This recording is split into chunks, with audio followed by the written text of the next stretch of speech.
America, let me brace you for something right now, okay?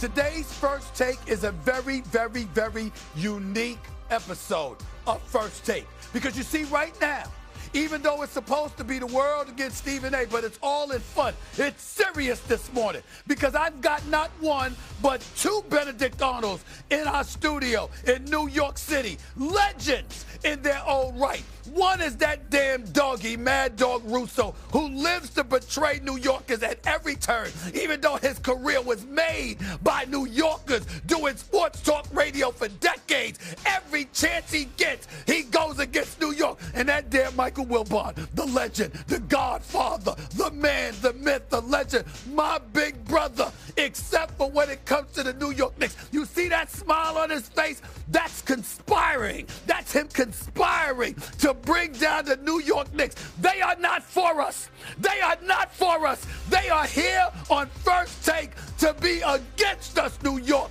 But we ain't having it. Your boys in the house. I'll take them both on, damn it. They gotta go down. They cannot be allowed to act this way.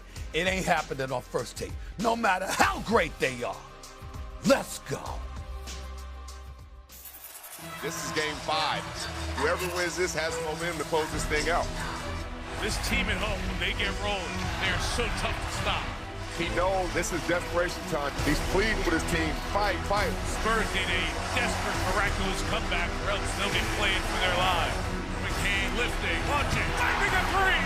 Game number 5 to the Thunder. One win from a return to the finals.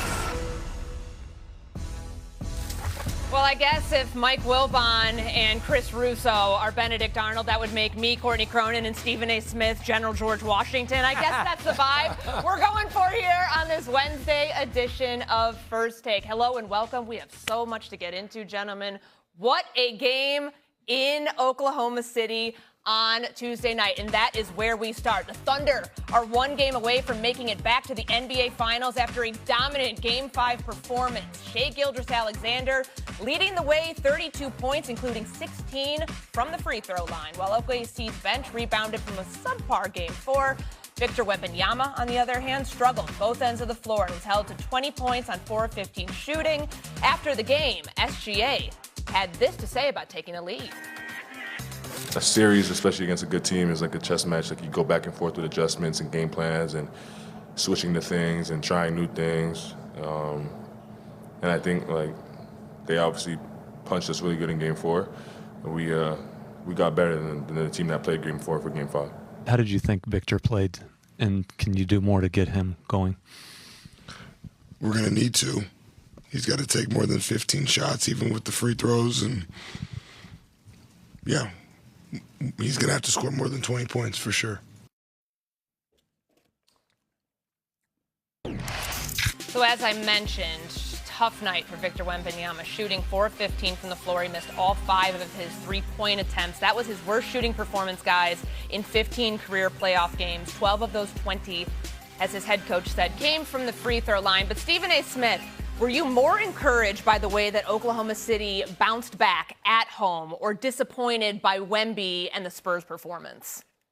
Well, I was impressed with how OKC bounced back because, number one, despite the double teams and the focus that has been placed on them, Shea Gilgeous-Alexander, the 2-time reigning league MVP, showed up last night, hit 32 points, had 9 assists.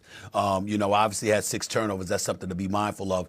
But 32 and 9 is not bad for the league MVP going up against the San Antonio Spurs team that periodically, anyway, has had his number to some degree. We can't deny that. In terms of Stephon Castle and the defense that he's been able to place on him. But I was incredibly impressed with Jared McCain. To see J-Dub, Jalen Williams be down, to know that A.J. Mitchell is down, and for him to be inserted into the starting lineup and to come off the bench as a starter and perform the way that he did last night.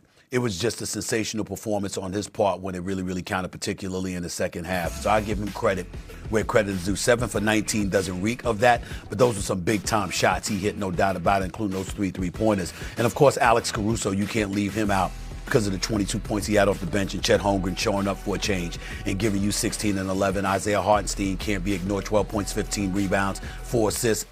The defense that he's playing on Wemby, putting a body on him, getting physical with him, all of those things are important. But Shea It starts with Shea, and Shea answered the call. And if you got two guys that you're not accustomed to getting a lot of offense from, that gives you that, in McCain and Caruso, that goes a long way. You're on your home court.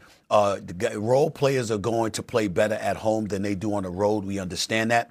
But they needed to in this game, because I believed that if the Oklahoma City Thunder had lost this game, they're losing Game 6 back in San Antonio, and they're losing this series. I think they knew it as well. They recognized the challenge. They responded to it.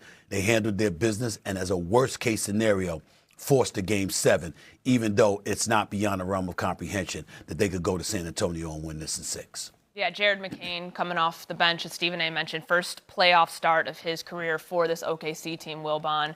You more impressed with the way that they bounced back, or how Wemby and the Spurs handled last night? No, I'm more impressed with the way they bounced back. And you thought that it wouldn't have to be an efficient performance by SGA, and it wasn't offensively.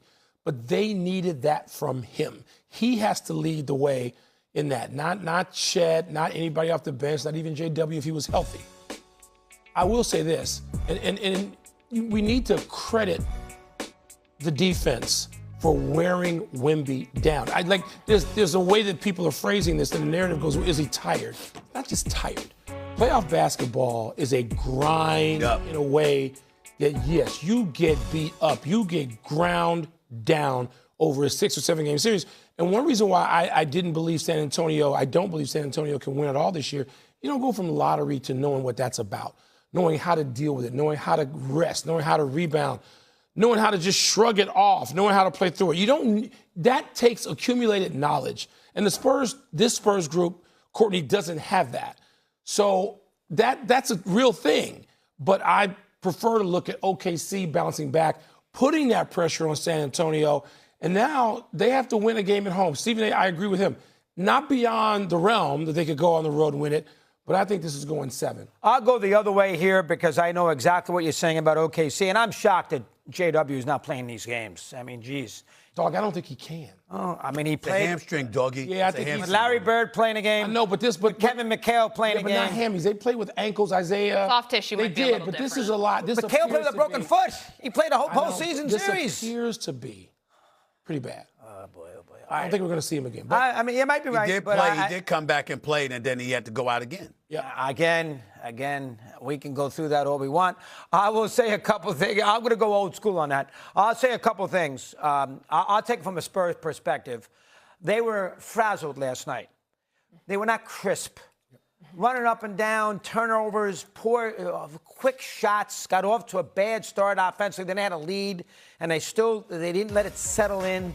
So they did not. They played, as you said, like a little bit of like the stage was too big, a little inexperienced. That's the first thing I'd say about the Spurs. Second thing is maybe now we can stop, and I love him. He's gonna be great, but maybe we can stop with the Kareem comparisons here with Wembanyama.